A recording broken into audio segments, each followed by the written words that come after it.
শিৱসাগৰ সমষ্টিৰ বিধায়ক তথা ৰাইজ দলৰ সভাপতি অখিল গগৈ ডাঙৰীয়াই শিৱসাগৰবাসীলৈ আহ্বান জনাইছে।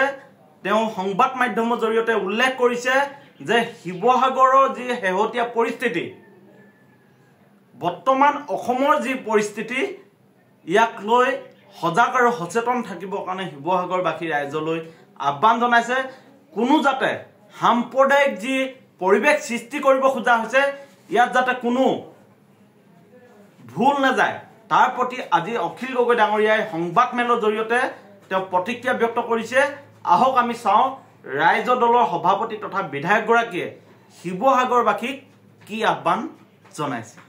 শিৱসাগৰত শেহতীয়াকৈ দেখা গৈছে যে এটা সংঘৰ্ষমূলক এটা সাম্প্ৰদায়িক বাতাবৰণ সৃষ্টি কৰিব খোজা হৈছে, আৰু সেই গোটেই বাতাবৰণটো শিৱসাগৰৰ মানুহে বুজি উঠিছে যে সেইটো হিমন্ত বিশ্ব শৰ্মা চৰকাৰখনৰ পৃষ্ঠপোষকতাতে গঢ়ি উঠিছে।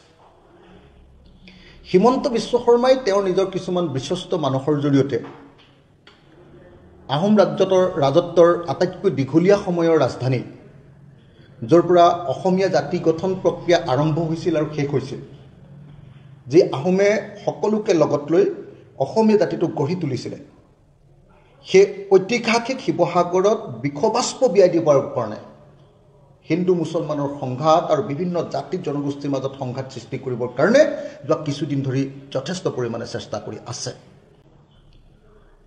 শিৱসাগৰখনক বাছি লোৱাৰ কাৰণ বোধহয় যিহেতু অখিল গগৈয়ে উচ্ছেদৰ বিৰোধিতা কৰি আছে, যিটো শিৱসাগৰে গোটেই উজনি অসমৰ জাতীয়তাবাদী মানুহবিলাকক প্ৰভাৱিত কৰি আছে। শিৱসাগৰে কোনোদিন কেতিয়াও বিজেপিৰ সাম্প্ৰদায়িক নীতিৰ ওচৰত চাৰেণ্ডাৰ কৰি দিয়া নাই। মানুহবিলাক বিবেচক, মানুহবিলাক সংস্কৃতিবান, মানুহবিলাকে চিন্তা কৰি কাম কৰে।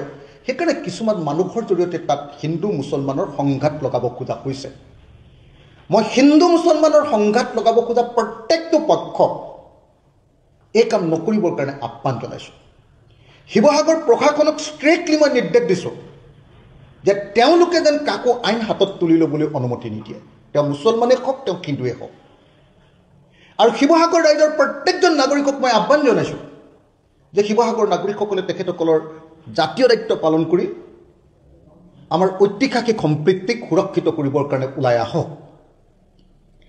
মই ইতিমধ্যে ডিজিপি আৰু অসমৰ মুখ্যমন্ত্ৰীক জনাই দিছোঁ যে আপোনালোকে শিৱসাগৰত পুলিচৰ ছত্ৰছায়া, প্ৰশাসনৰ ছত্ৰছায়া যি সাম্প্ৰদায়িক ৰাজনীতি কৰিব খুজিছে, যি ঘৃণাৰ বিষবাষ্প বিয়পাব খুজিছে, বিভিন্ন জাতি জনগোষ্ঠীৰ মাজত সংঘাত লগাই এক অস্থিৰ পৰিৱেশ সৃষ্টি কৰিব খুজিছে, এইটো কেতিয়াও আমি কৰিবলৈ নিদিওঁ।